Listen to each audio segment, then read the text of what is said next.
ولا طاقة الكبرى التي هي بسم الله الرحمن الرحيم قل هو الله أحد الله الصمد لم يلد ولم يولد ولم يكن له كفوا أحد 100,000 مرة قدرها عندك جسيم وثوابها عندك عظيم وأردت أن أدخرها لنفسي واستودعك يا الله إياها وهي عندك وديعة وأشهدك يا الله أني قد اشتريت بها نفسي من النار فأعتقني بها من النار وأعدني بها من النار ونجني بها من النار وسلمني بها من النار وأدخلني بها جنة مع الأبرار يا عزيز يا غفار يا رب العالمين وصلى الله على سيدنا محمد كلما ذكر ذكر الغافلان ذكر الغافلين سبحان ربك رب العزة عما يصفون وسلام على المرسلين والحمد لله رب العالمين الفاتحة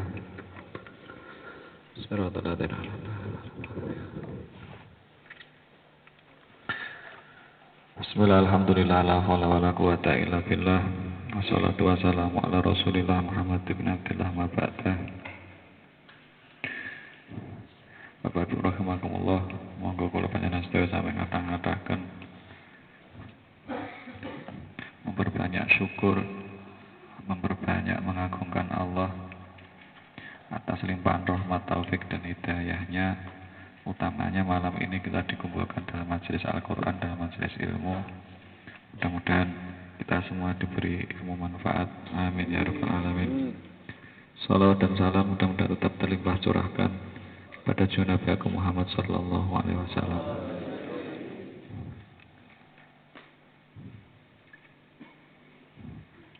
Surat nomor pinten? 21.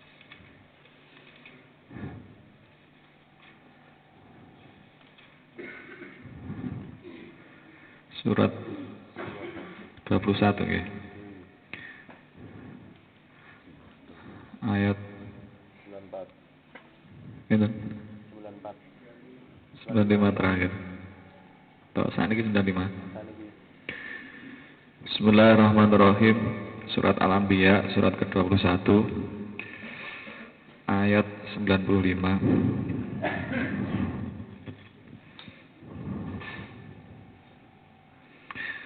Wa haramun ala qaryatin ahlaknaha annahum la yarji'un hatta idza futihat ya'juj wa ma'juj wa hum min kulli hadabin yansilun wa qtarabal wa'dul haqqu fa idza hiya sakhisatun absarul ladzina kafaru ya wailana qad kunna fi ghaflatin min hadza bal kunna zalimin.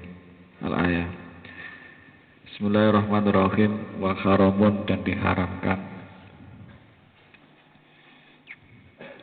ala qaryatin atas suatu negeri ahlaknaha kami membinasakannya annahum sesungguhnya mereka la yarji'una mereka kembali.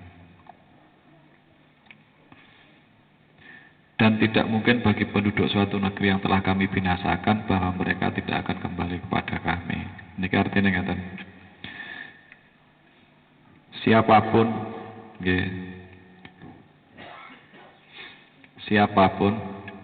yang hari ini dijadikan oleh Allah manusia, makhluknya Allah ini kulek kathah sih, ya.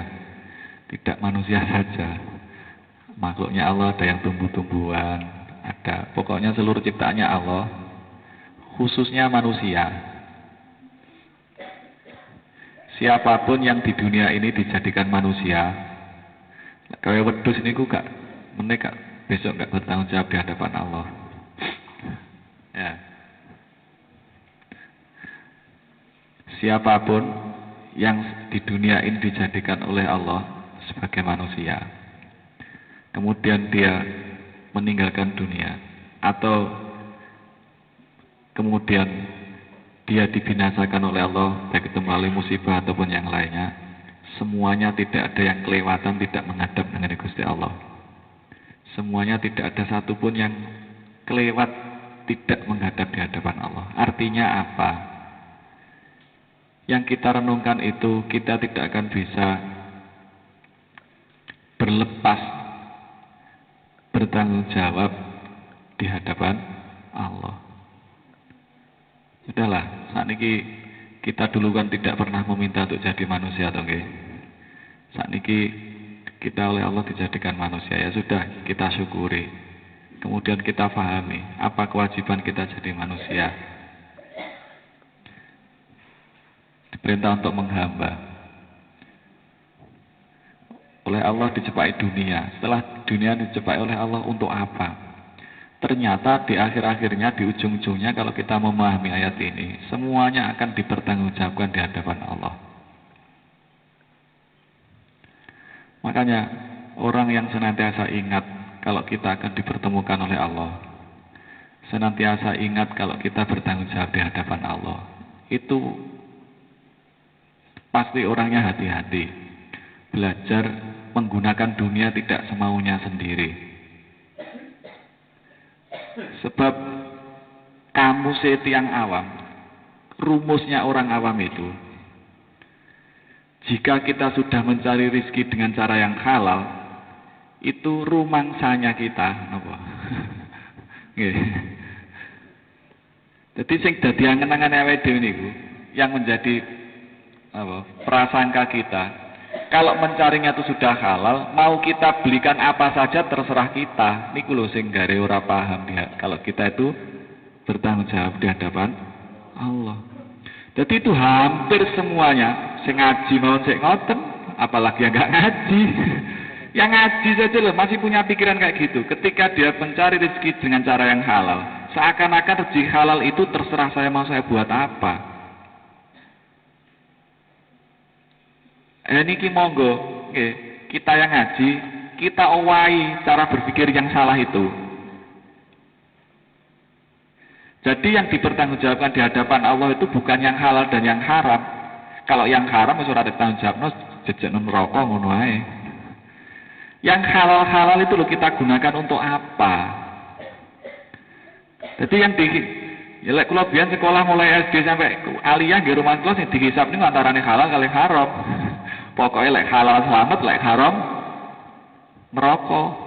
Hisabnya cuma sekedar itu. Ternyata hisab itu adalah penghitungan penggunaan kenikmatan dunia, bukan penggunaan halal dan haram. Jadi ya itu dasarnya surat Al-Haqqum Takasur itu. Summalatus alunna yauma idzin anin naim. Ternyata kenikmatan yang diberikan Allah kepada kita itu semuanya akan dipertanggungjawabkan di hadapan Allah. Makanya kalau kita memikirkan kita semuanya pasti akan kembali di hadapan Allah. Orang selalu ingat lek awake dhewe calone balik nang Gusti Allah, mesti ngati-ngati carane gawe dunia. Bahkan ketika dia mengeluarkan dunia, bagaimana cara dunia bisa menolong saya? Jangan sampai dunia memberatkan saya nanti di hisab. Sing dipikir ngoten malian. Lek Abah dawuh, seluruh dunia yang kita gunakan untuk jalannya Allah tidak ada hisab. Allahumma sing dihisab jika yang tidak digunakan untuk jalannya Allah, itu saja maksudnya apa? Jadi dunia ini yang diberikan oleh Allah yang halal-halal panjenengan cari itu yang nanti tidak dihisab oleh Allah, yang hanya kita gunakan untuk jalannya Allah. Dengan kalau kita beli baju, nggih, saben anggere nek waliman tuh kelambinya, waliman ini ku dihisab besok, masih duit halal. Wis duwe sepeda motor siji, tuku sepeda motor meneh, sepeda motor sak pedewo akeh. Ya dihisab meskipun itu uangnya halal. Meskipun uangnya halal. Makanya jika kita menggunakan dunia karena kita memikirkan kita akan kembali kepada Allah dan kita akan dipertanyakan kenikmatan yang diberikan oleh Allah kepada kita. Niku lho Al-Haqqum Takasur niku lho dieling-eling. Makanya kadang-kadang ulama niku wonten sing yang memerintahkan. Setelah kita seharian berkecimpung dengan urusan dunia, ketika maghrib akhir siang kita diperintahkan baca surat Al-Haqqum Takasur. Biar apa? Biar ingat tidak terlalu menumpuk-numpuk harta. Al-Haqqum Takasur. Al-Haqqum melalaikan kalian at-takasur, banyak-banyakan harta. Hatta zurtumul maqabir, sampai kamu masuk kubur. Jadi yang membuat kita ingat itu ya kita mati itu baru ingat, loh ternyata begitu Sebegitu lama kita di dunia hanya untuk apa? Oke-okean bodoh. Mati tapi seorang artine, penyesalannya sudah nggak ada artinya. Niki. Jadi apa? Yang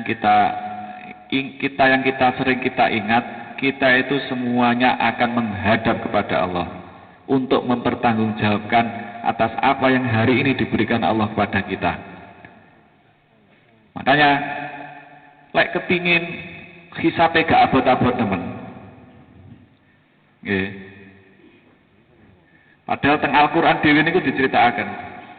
Hisabnya orang yang banyak menggunakan dunia alias orang kaya itu dengan orang yang tidak punya, dengan orang miskin itu selisih setengah hari. Terus setengah ayat itu terang setengah harinya akhirat sama dengan 500 tahun, masya Allah. Penak melarat tahun nggih. Guyu. Enak melarat saja ya. Loh, selisihnya orang kaya yang banyak menggunakan urusan dunia dengan orang yang orang fakir, orang miskin, itu loh setengah hari. Setengah harinya akhirat loh 500 tahun. Duka niku teng surat napa niku? Ada pokok teng Al-Qur'an.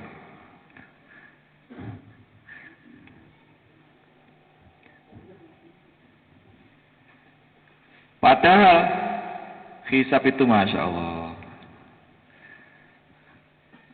Alam haus dan dahaga. Nunggu sak mono suwene, antri.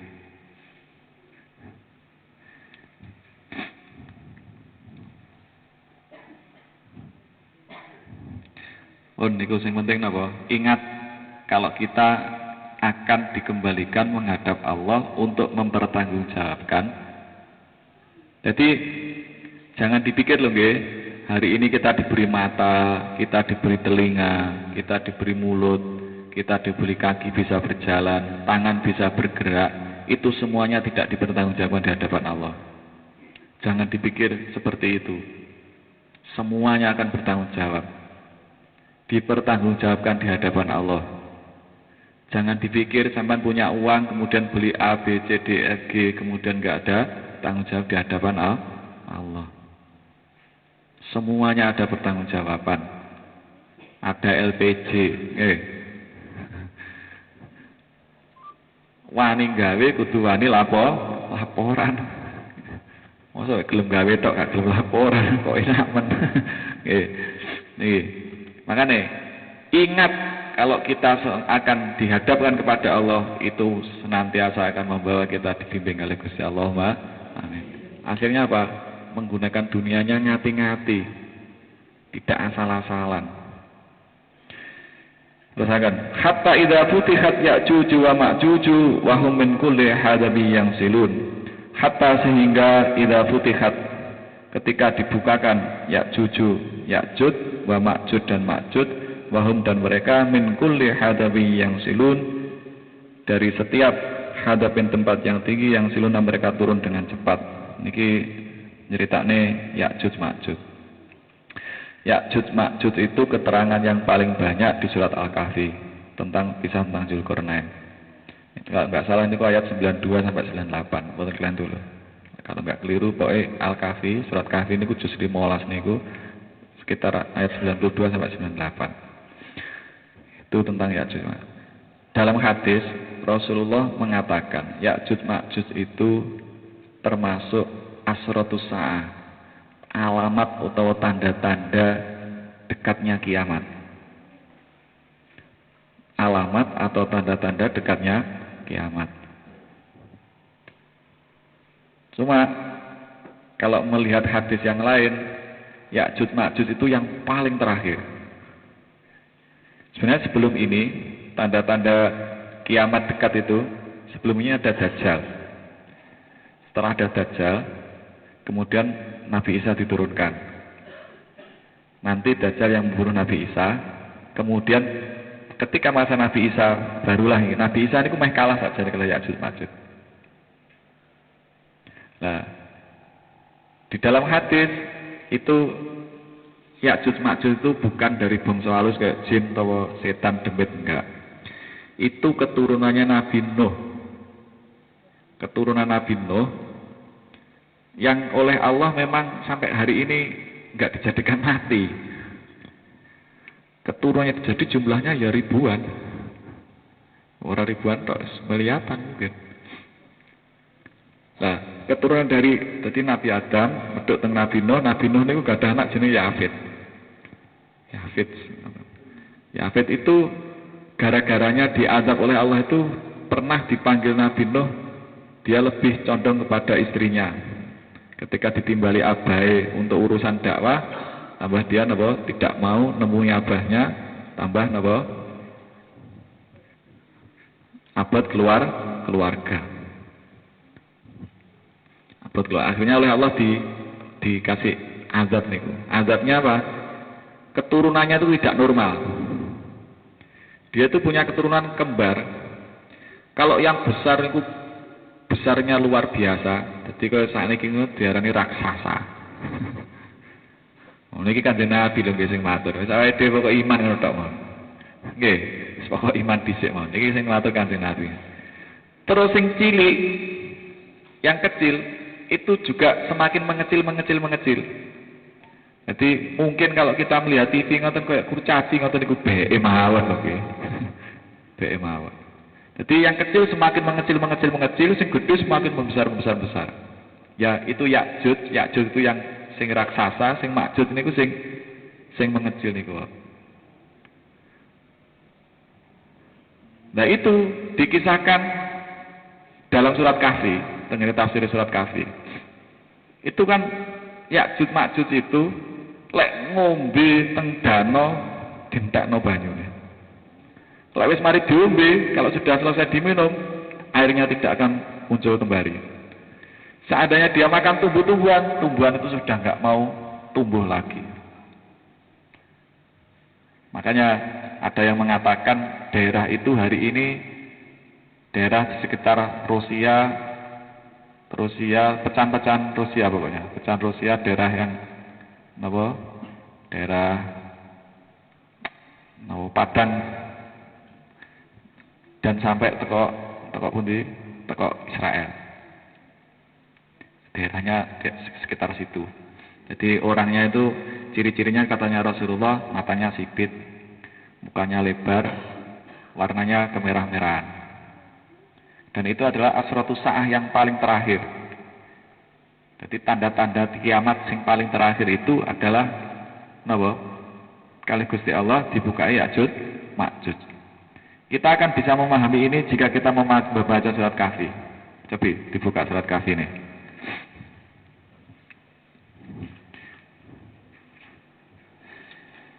Tenggene surat Kahfi itu kalih Dzulqarnain. Nggih, kalih Dzulqarnain itu memang dibuatkan apa? Dibuatkan tembok saking besi. Mulai itu loh. Ayat 93. Mulai ayat 93 kira-kira sampai 98.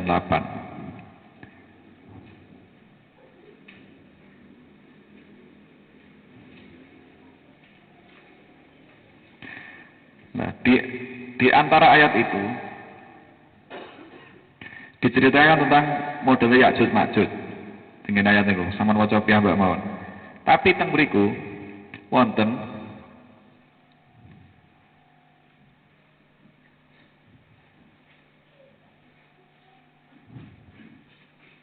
niku ayat 98. Dia Dzulkarnain berkata, dinding ini adalah rahmat dari Tuhanku. Maka apabila janji Tuhanku sudah datang, dia akan menghancurkannya. Artinya hari ini memang Ya'juj Ma'juj sejak zamannya Nabi, sejak Dzulqarnain di penjara kali Dzulqarnain tengene dua gunung. Di sini kan diceritakan di dua gunung toh. Tengene ayat 92. Tengene ayat 93 dan 92 niku. Nggih, 93. Itu ceritakan di gaekno penjara nang dhuwur gunung sing kuwi kali Gusti Allah memang makanya teng mriki ini adalah rahmat dari Tuhanku. Sampai-sampai Ya'juj Ma'juj niku meskipun jumlah oke enggak iso munggah gunung, ya ora iso jebol, tidak bisa jebol temboke atau bentengnya Dzulkarnain. Tapi Nabi Zulkarnain mengingatkan kepada kita, maka apabila janji Tuhanku sudah datang, dia akan menghancur luluhkannya, dan janji Tuhanku itu adalah benar. Artinya suatu saat nanti memang kali Gusti Allah dibuka, atau Ya'juj Ma'juj bisa membuka dinding yang dibuat Nabi Zulkarnain. Jadi kalau mengatakan saiki Ya'juj Ma'juj enek, salah besar. Ya'juj Ma'juj itu munculnya setelah Nabi Isa turun. Masa saiki Nabi Isa ini urung enek. Ya berarti ya teng mriko. Sik di penjara sih. Bahkan Rasulullah mengatakan ketika berfirman dengan Nabi Adam, celokno aku bolo tentara neraka, selain pasukan neraka. Ditanyakan, berapa orang? 999 orang. Jadi katanya Rasulullah ditanggapi oleh sahabat. Setiap 1000 Ya'juj Ma'juj hanya 1 orang saja yang di surga. Setiap 1000 Ya'juj Ma'juj hanya 1 saja yang di surga. Jadi Rasulullah terus ditanggapi sahabat. Yang 1 itu siapa? Yang 1 itu adalah kamu, maka kamu bersyukurlah kepada Allah. Setiap kamu di surga 1, di neraka ada Ya'juj Ma'juj 999. Berarti kan surgane umat Nabi Muhammad nang surga kabeh, berarti Ya'juj Ma'juj jelek kuwat iki. 1000 banding 1 lho. Sing nang surga 1, sing nang neraka 1000.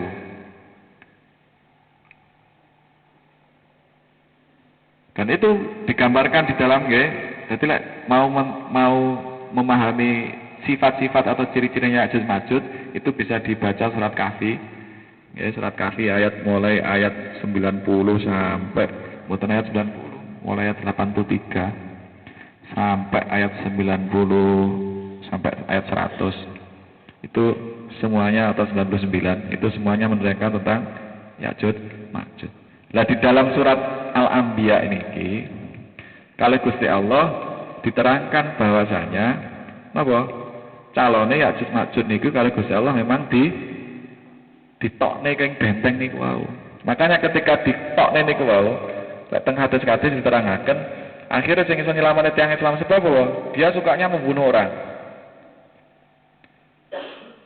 Sampai terakhir niku wis menungso bodho mati kabeh kecuali sing melok Nabi Isa. Waktu itu Nabi Isa diperintahkan oleh Allah untuk membawa umat muslim ke Gunung Tur.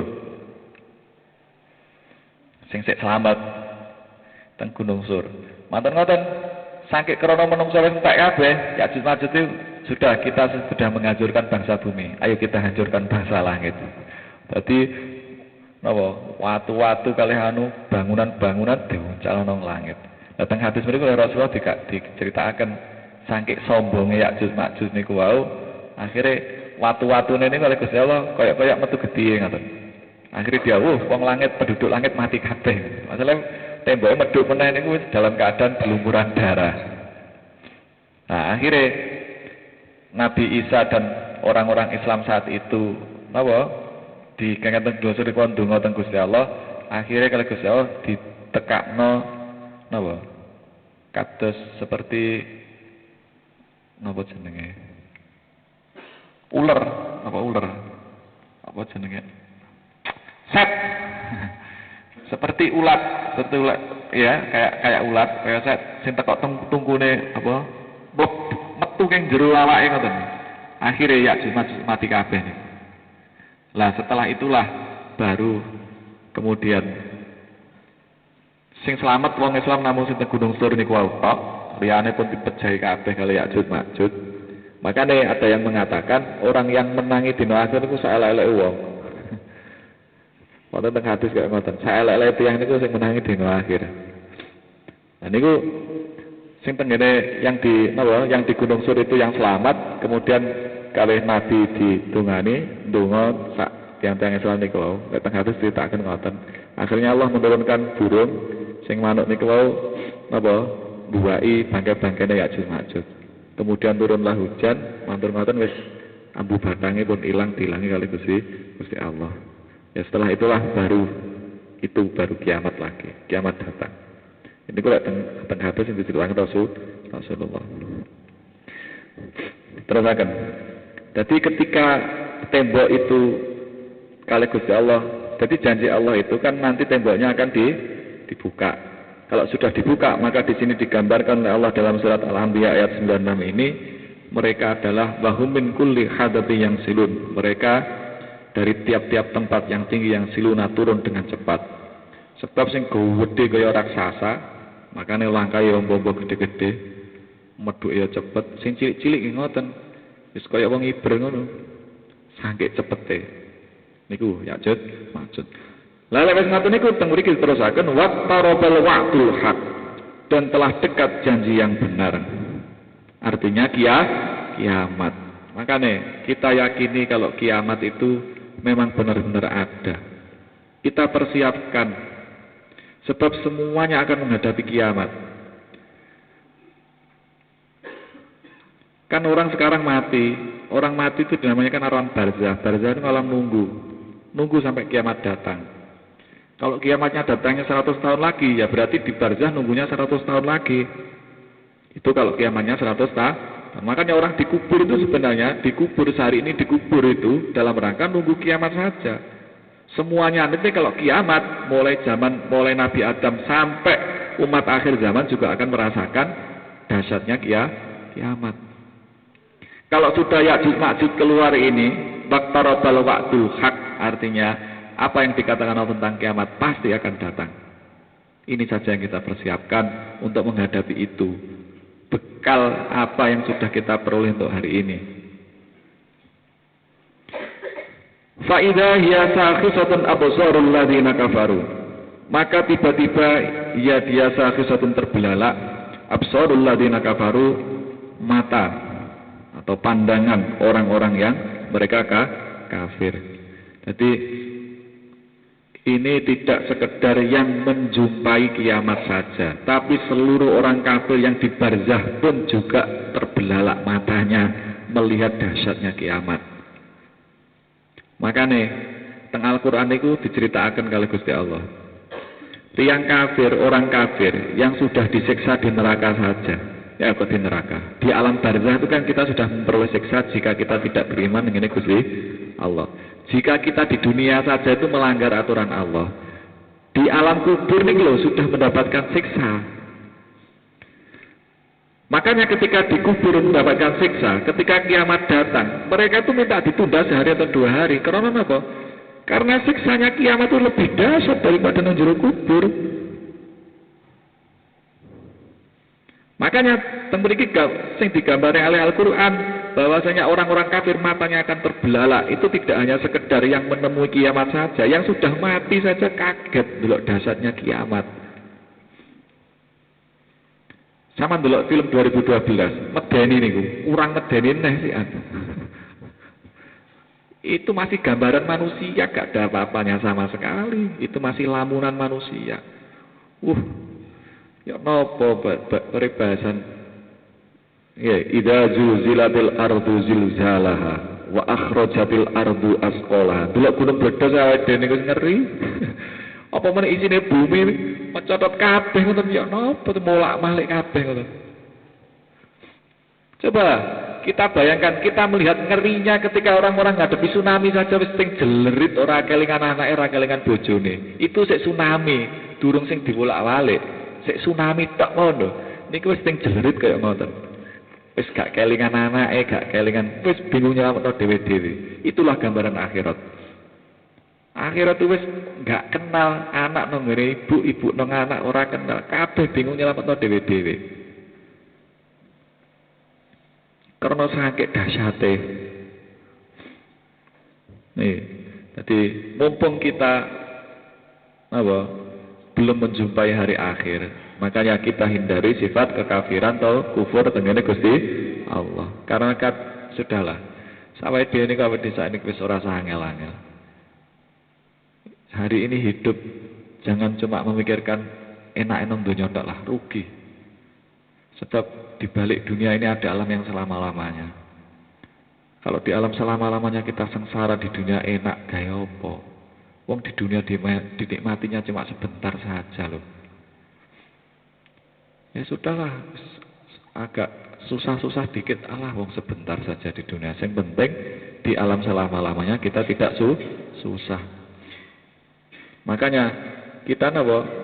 Kita hindari, kita hilangkan sifat kekafiran dengan Gusti Allah niki. Berkali-kali diingatkan, apa to kafir iku? Kafir iku nalikane awake dhewe roh perintah Gusti Allah gak gelem nglakoni. Ngene iku lho kafir awake dhewe. Jangan melihat kafir itu dengan wong sing duduk Islam. Jangan. Ya, kita sendiri saja loh. Banyak aturannya Allah yang kita jalankan. Ya, berarti kalau nggak kita jalankan, ya berarti kita masih kafir. Kalau masih kafir, ya kita pun akan kaget melihat kiamat. Ora usah bingung delok kafir iku, nggih. Wong sing Nasrani, wong Yahudi ora usah mikirin iku, wis kafire dhewe mawon dilaki. Apa? Dengan cara menjalankan perintah-perintah Gusti Allah. Ora usah digawe angel. Yang hari ini sudah difahamkan oleh Allah ke kita. Kita ngaji ke sana kemari. Ngetutno abah mrono mrene. Ngaji nang Jombang, ngaji nang kene ngetutno kula teng Budi. Sing roh kuwi mawon sing wis eruh. Napa? Dilampahi. Sudah itu berarti namanya belajar ngilangi kafire dhewe. Wis ora usah ngelok-ngelokno kancane wis. Ora usah ngreken kancane lah. Wong liya nanggung amale dhewe ae kok. Artinya orang lain akan mempertanggungjawabkan amalnya sendiri. Kita pun juga akan mempertanggungjawabkan amal kita sendiri. Buat apa kita ngoreksi orang lain sementara kita sendiri juga nggak selamat? Bagi kisinan tambah.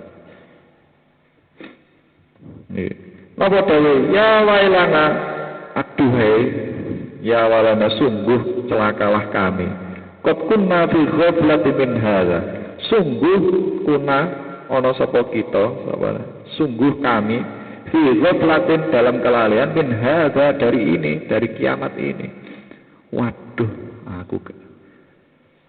artinya lalai itu apa toh? Kita itu lali kiamat itu jenengan teng donya, kita itu di dunia kalau tidak mau mencari bekal untuk menghadapi kiamat, itulah orang yang lalai dengan kiamat. Kalau hari ini kita santai-santaian saja, hari ini kita enak-enakan saja, nggak cepet-cepet nyari bekal, memperbanyak bekal untuk menghadapi kiamat itu, ya itulah berarti kita termasuk orang yang lalai terhadap kiamat. Dan itu nanti pasti nang neraka tengene akhirat lepas kiamat. Waduh, aku enak-enakan tok tibake temenanan ya. Ini loh Bapak Ibu rahimakumullah, mengapa hari ini kita memperbanyak amal, mengapa kita hari ini ngaji.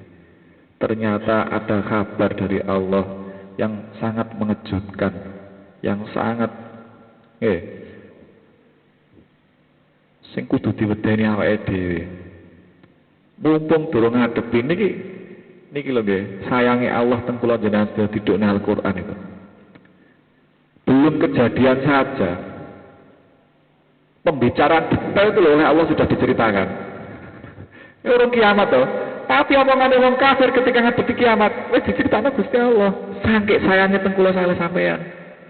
Ben apa? Ben awake dhewe ora melok-melok dadi wong kafir, ngoten to. Sakit sayangnya Gusti Allah teng kula kali panjenengan. Biar apa? Kita berhati-hati. Sampai di ayat yang lain itu kan Allah juga bercerita tentang orang-orang penghuni neraka ditanya, kenapa kamu masuk neraka? Aku bilang Bapak kunna minal musholin, saya dulu di dunia tidak termasuk orang yang sholat. Lalu itu harus diceritakan, padahal hari ini neraka baru ada penghuninya loh. Pembicaraan orang ahli neraka sama ahli surga saja oleh Allah diceritakan. Kan saja ini oleh bocoran bisa. Gak penak piye teng Islam niku. Sakit di Qur'ane dipajang nang lemari mawon. Lek gak ngono ngaji dirungokno mari ngono ya.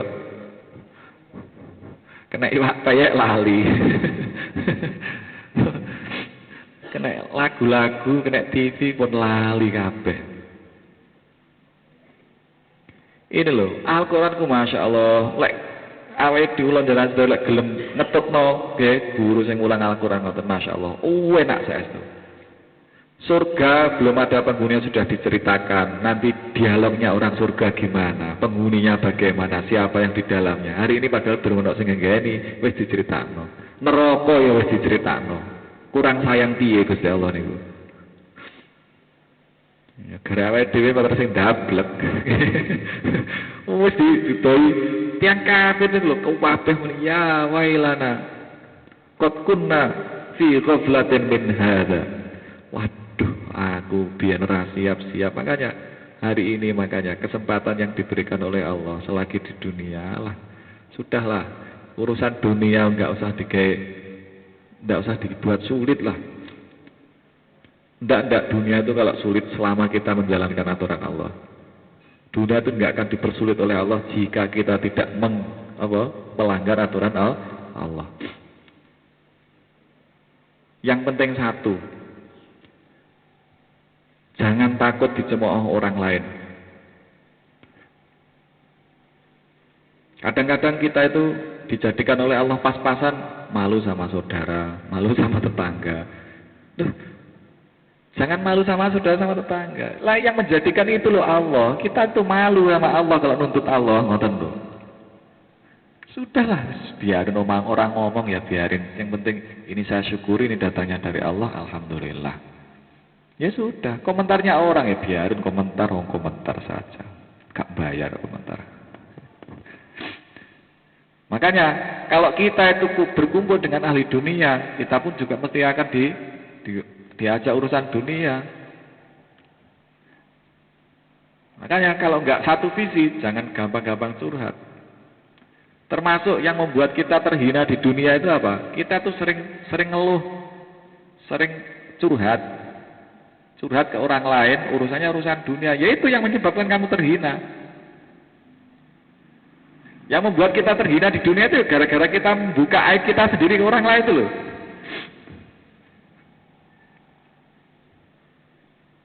Umpamanya ada seorang istri, suaminya nggak megang uang seminggu, nggak megang uang sama sekali. Tapi padahal untuk makan sebenarnya ada, untuk hidup seminggu itu loh ada, untuk kehidupan untuk bisa bertahan hidup seminggu itu loh ada.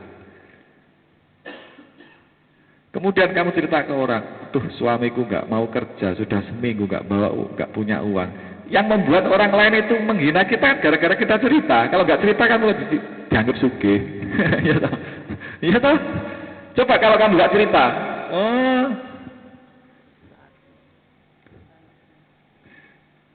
tiang sing urung kenal kula mesti nganggep kula suwoge. Kok cara kok critakno, nggih. Kula ora nyekel dhuwit seminggu ngono. Gak penak melok sampean. Sengki gak enak itu ikut-ikutan sampean itu. Kok kan utang. Orang nganggep kaya apa? Karena nggak pernah cerita sambatan, nggak pernah. Coba kalau kamu nggak pernah curhat urusan dunia, pasti orang menganggap kamu kaya. Tapi lah sering sambatan, waduh, iwaya bayar ini gak ada duit, bayar listrik ora enak. Sudah orang tahu kalau kamu nggak punya uang. Kalau kamu nggak cerita, ya nggak ada yang tahu. Tahunya, enak orang gak tahu sambat belas. Itu loh. Jadi, ini bukan rumus saya loh, ini saya diajarin Abah sejak sebelum saya menikah. Hikmahnya apa? Ternyata ketika saya belum nikah, tamu saya isinya semuanya orang-orang yang sudah keluarga dan itu semua problemnya. Kula diwari kecak belum nikah niku. Lek tak kula warai, sampean durung rabi Mas Waro karo rasane nyembur. Lagi guyu ya. Loh disembur kon. Niki lho, kula diwarai guru ke durung nikah. Jangan pernah bercerita ke orang lain meskipun nggak punya uang sampai 1 bulan. Jadi cerita. Meskipun ke saudara sudah jangan. Selama kita dijadikan oleh Allah seiso bertahan hidup kita gunakan untuk beribadah. Sudah beres. Yaitu rumusnya. Kalau biar tentang mertua kula selamat nih gara-gara ngono. Kula ket awal terapian megah nyambut gawe. Tapi kan kula ora tau njaluk dhuwit. Bocah iki ndek dhuwit berarti. Wong ngalor ngidul ngetan ngulon. Padahal kalau gelem terang-terangan ngoten nggih, sering boten gadahi sakjane. Tapi apa? Iku mau njaga niku. Makanya Bapak rahimakumullah niki nggih kita persiapkan menghadapi kiamat sing dahsyat kayak ngoten niku. Jadi yang dimaksud kita itu termasuk orang lalai adalah hari ini perilaku kita ngawur. Itu berarti nggak mikir kiamat. Orang lalai niku udah lali. Wong lali itu wong goblok niku wong ora sadar. Tidak pernah ingat ya goblok niku. Jadi kalau hari ini hidup itu bukan orientasi untuk selamat mengenai kiamat atau selamat di akhir, ya berarti orang lalai tentang hari akhir. Padahal syarate wong sing takwa niku napa? Wabil akhiratihum yuqinun. Nah kalau gitu nggak sering-sering kita ingat, wah ya sudah. Tiap hari cuma yang dipertengkarkan urusan badokan sama klambi panganan. Nih ngoten tok diramekno niku. Gak urusan makan, urusan malu sama orang, urusan pakaian, urusan apa. Kalau nggak mikirin kiamat, nggak mikirin bekal untuk itu, ya yang dipikirkan tiap hari cuma gitu-gitu aja urusan kayak ngoten mawon. Buat apa sih? Kita capek-capek mikirin dunia yang sudah ditakar-takar kali Gusti Allah.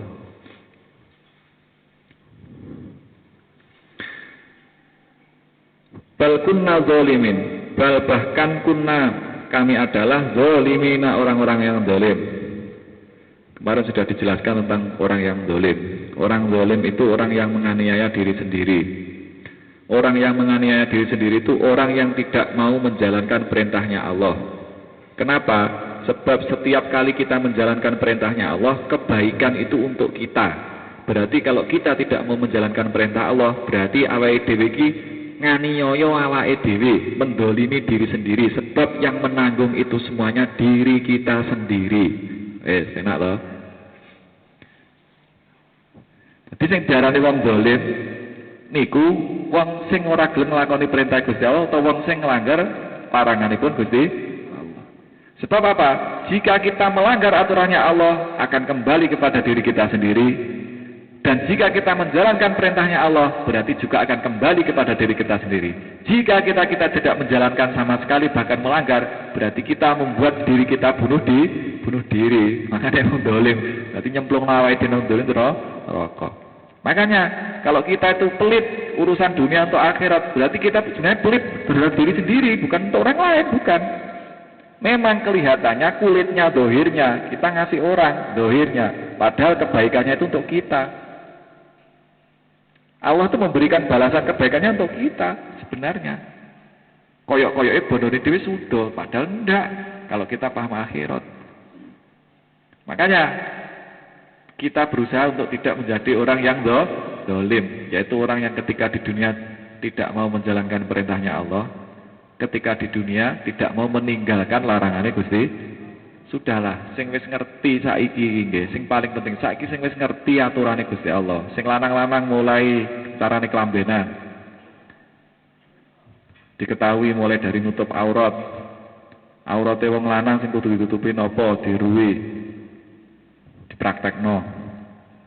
Kalau laki-laki yang harus ditutupi adalah bena udel wa dengkul. Nggih. Antara napa? Pusar sampai lutut. Berarti aja kaya arek SD gawe klambi katok ndek ngoten. Brengosen putih wis gawe katok ndek ae. Nggih, bayek tuwek niku jenenge. Nggih. Oh, nggih ora gelem nutupi aurat tok. Niku ora nutupi aurat tok niku lho gawe rezeki angel pisan.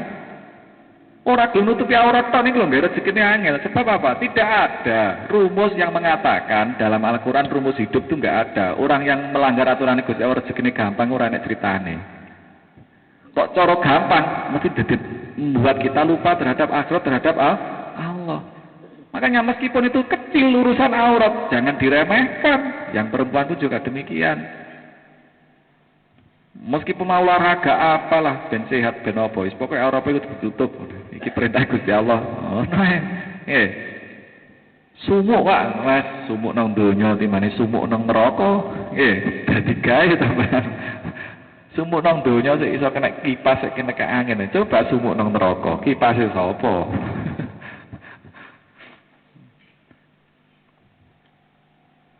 Mulai dari yang kecil, yang sudah kita tahu hari ini apa, ya itu aja kita jalankan dulu. Sebab rumusnya tenggene toriko niku napa? Ndang nglakokno sing diruwi. Barang siapa yang mengamalkan yang diketahui, Allah akan memberitahu atau apa? Memberi ilmu yang dia tidak ketahui. Ini loh rumus yang paling gampang. Ngaji tenggene toriko yang paling gampang niku rumus ini. Barang siapa yang mengamalkan yang dia ketahui, Allah akan memahamkan sesuatu yang dia tidak ketahui. Jadi pengetahuan Gusti Allah nanti kalau kita hasil ngaji, kita kerjakan, kita amalkan. Hasil ngaji kita amalkan, kita kerjakan. Nanti Allah akan memberi pemahaman-pemahaman yang dulu-dulu kita nggak ketahui. Tiba ingin itu. Iki aturannya Gusti Allah toh. Iki larangannya Gusti Allah toh. Akhirnya ngoten. Nah itu prosesnya awalnya dari kita ngaji, kita mendengarkan. Sebab lek ngaji ora gelem, ya wis dadi wong kafir. Wong kafir niku wong sing ditutup tuh kupinge. Akhirnya telinga enggak pernah diperdengarkan untuk ngaji.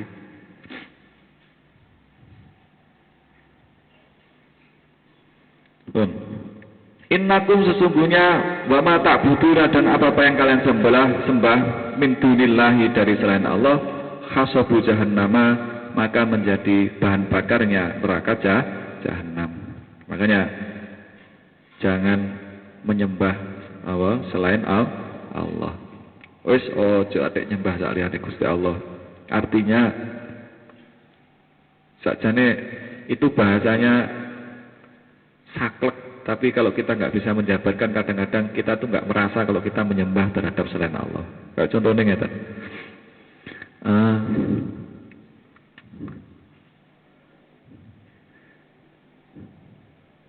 Ibu-ibu mungkin, ibu-ibu. Ngeten iki musume kemarau apa panas, nggih. Nggih, umpamane. Terus kemudian apa? Dia alasan enggak mau nutup aurat karena sumuk. Itu namanya enggak menyembah Allah, yaitu namanya menyembah hawa nafsu yaitu. Bapak-bapak, urusan ekonomi. Karena saking kepinginin duwe sepeda motor padahal durung bayar tuku sepeda motor. Akhirnya napa kredit. Yaiku jenenge ora nyembah Gusti Allah. Sing diarani nyembah Gusti Allah itu orang yang menghamba Allah itu adalah orang yang mengikuti aturan-aturan Allah, orang yang tunduk terhadap aturan-aturan Allah. Jika kita tidak tunduk terhadap aturan Allah berarti kita menghamba selain Allah. Niku lho penake ngomong. Wis jenengan petani dhewe. Setiap kali ada seruan Allah, setiap kali ada perkara-perkara yang diperintahkan Allah, kalau kita tidak lekas menjalankan, ya berarti kita menghamba selain Allah. Dan itulah yang nanti akan menjadi bahan api neraka. Jadi kayu bakarin rokok semuanya. Jadi jangan dianggap lek Al-Qur'an nyeritakno togut ngono sing disembah wong Buddha kae engko sing dadi ya uga. Wong kita tuh lho nggih. Jadi kalau apa itu kalau menyimpulkan nggih, selain Allah itu apa tuh? Dunia seisinya nih. Dunia seisinya nih saliyane Gusti Allah. Mulai harta benda, tahta, keluarga, asmara. Perkara 4 ini nggih, niki sing dadekno wong lali karo Gusti Allah. Urusan harta benda, tahta utawa jabatan, nggih, pangkat, derajat sak sembarang kaler niku. Mantun ngoten. Keluarga. Banyak orang yang tidak menjalankan aturannya Gusti Allah karena sayang keluarga. Yang melanggar aturan Gusti Allah karena sayang keluarga searat-arat. Kadang-kadang lancire ngaji ngeten luwih abot keluarga. Padahal sing diwajibno Gusti Allah abot keluarga atau ngaji sih.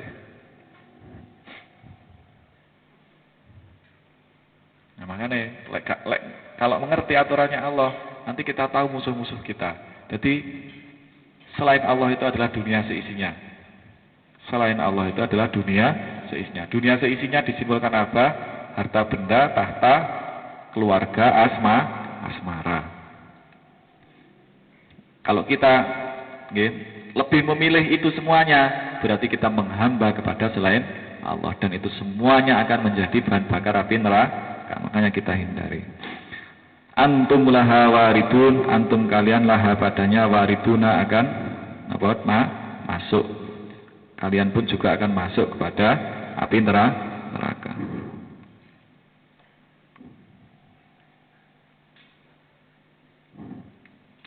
Laukana haula'i.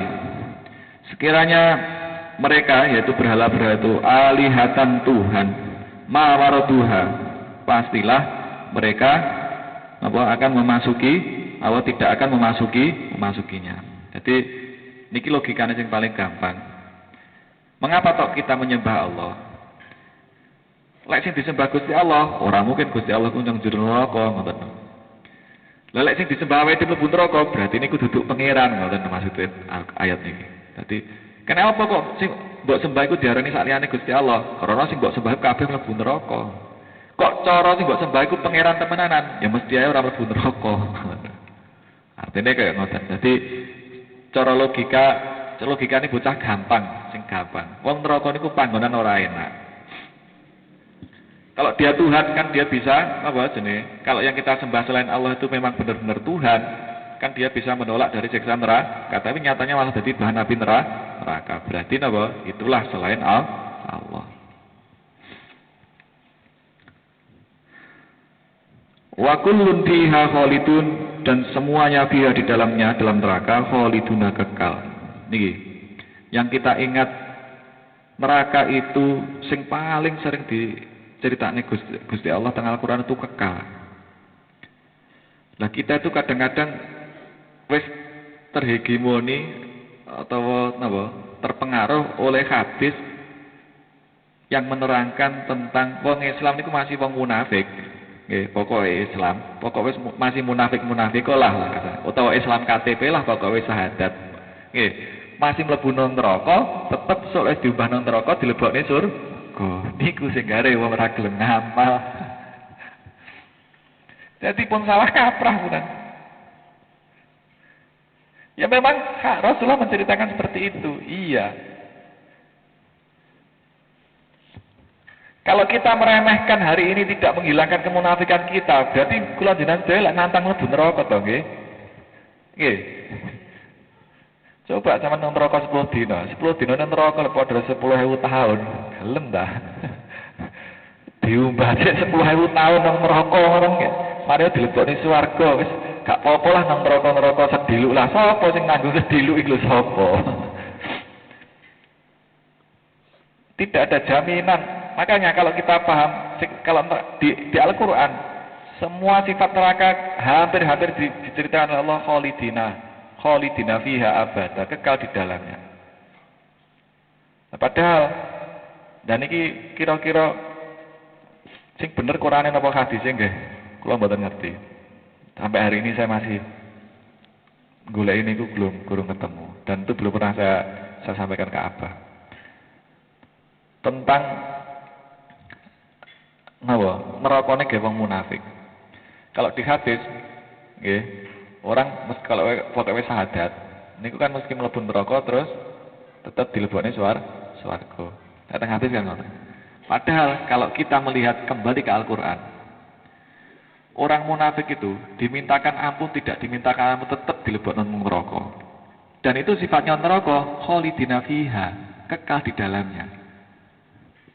Kan berarti bertentangan kali hadis itu nggih. Wong di neraka kekal tapi kok jarine nang ngene hadis. Di napa? Dilebokne neraka mari ngono dintas lek wis dosa-dosane entek dilebokne swarga. Padahal Al-Qur'an lek enggak percaya sama maca surat Al-Munafikun. Nah, kira-kira sing bener hadise ta? Qur'ane. Lah iki perlu penelitian. Kula nggih mboten wani nyalahne Rasulullah salah mboten mongkon wis piyambak Isra Mi'raj terus neraka ya. Cuma dengan teks Al-Quran kok bertentangan kenapa? Niku jenama surat Al-Munafikun. Kamu maafkan, kamu mintakan ampun, tidak kamu mintakan ampun, tetap napa? Mendapatkan siksa Allah nang jero neraka. Kayak niku terus sifate teng mriku nggih nek khalidina fiha, ngoten. Kula nemu ayat niku nggih bingung rada nek jelas no. Nah niku napa? Makane kita yang penting hari ini jangan meremehkan siksa neraka. Maka dari itu, kenapa? Karena siksa neraka yang begitu dahsyatnya itu tadi, kita hari ini loh kita diberi kesempatan untuk menghilangkan kemunafikan, untuk menghilangkan kekafiran kita. Kenapa nggak kita manfaatkan? mek gur dikek terus kita buat layah-layah kemudian wis aku nang neraka sediluk lah ora apa-apa akhirnya mlebu swarga. Masya Allah. Nang neraka niku mboten penak lho nggih, ora ana nggen sing ora geni lho. Malaikate nggih kuwereng-kereng lho. Ambune bau adek ya. Wis ora karo-karoan pokoke. Sampai disifati layamutu fiha wa la yahya. Di neraka itu loh, siksanya tidak membuat mati, juga orang tidak bisa merasakan hidup. Layamutu fiha wa la yahya. Siksa niku sing kena awake dhewe, mari bahkan disiksa setengah dina ya, setengah dina, lek 10 dina.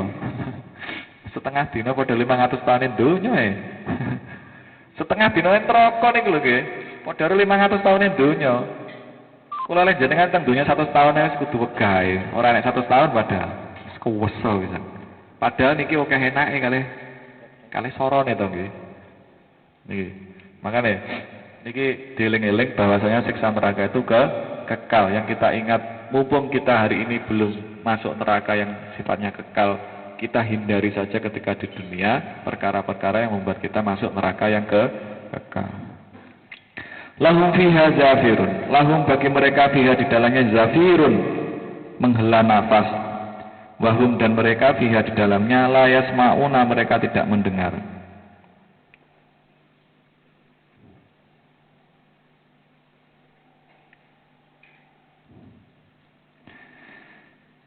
Jadi napa? Ngerintih. Mereka merintih dan menjerit di dalam neraka dan mereka di dalamnya tidak dapat mendengar. Jadi Masya Allah, isine mek guru wong jerit-jerit tok, isine wong sambat tok, ora nek wong sing enak pokoknya. Jadi kita hindari napa? Pun pokoknya piye carane berusaha sekuat tenaga dengan sisa waktu yang ada dan tenaga yang hari ini ada, kita gunakan sekuat tenaga untuk menghindari siksa neraka. Karena memang bener-bener gak enak. Bener-bener di situ sini mek guru wong jerit-jerit karo wong ngerintih. Mudah-mudahan manfaat. Al-Fatihah. Ya kana Allah ya kana Siratal ladzina Allahumma shalli wa sallim wa barik ala sayyidina Muhammad wa ala sayyidina Muhammad walhamdulillahirabbil alamin. Allahumma ighfir lana warhamna wahdina innaka antal ghafurur rahim. Rabbana la tuzigh qulubana ba'da idh hadaytana wa hab lana min ladunka rahmatan innaka antal wahhab. Rabbana hab lana min azwajina wa dhurriyyatina qurrata a'yun waj'alna muttaqina imama. Rabbi ij'alni muqimas salati wa min dhurriyyati Rabbana wa taqabbal du'a. Rabbana ighfir li wa li walidayya wa lil mu'minina yawma yaqumul hisab. Allahumma ighfir li ummati Muhammadin, Allahumma arham ummata Muhammadin, Allahumma astur ummata Muhammadin, Allahumma ajbur ummata Muhammadin, Allahumma asli ummata Muhammadin, Allahumma farij an ummati Muhammadin. Rabbana atina fid dunya hasanah wa fil akhirati hasanah wa qina adzabannar. Rabbana taqabbal minna bi rahmatika ya arhamar rahimin. Wa tub alaina innaka antat tawwabur rahim. Subhana rabbika rabbil izzati amma yasifun wa salamun alal mursalin walhamdulillahi rabbil alamin. Al-Fatihah. Siratal ladzina an'amta 'alaihim. Ihdinas siratal mustaqim. Wassalamualaikum warahmatullahi wabarakatuh. Ya Nabi salam alaika, ya Rasul salam alaika, ya Habib salam alaika, salawatullah alaika, anta syamsun anta badrun anta nurun fawqa nuri, anta iksiru wa wali, anta misbahus suduri. Sallallahu ala Muhammad, sallallahu alaihi wasallim, sallallahu ala Muhammad, sallallahu alaihi wasallim, sallallahu ala Muhammad, sallallahu alaihi wasallam.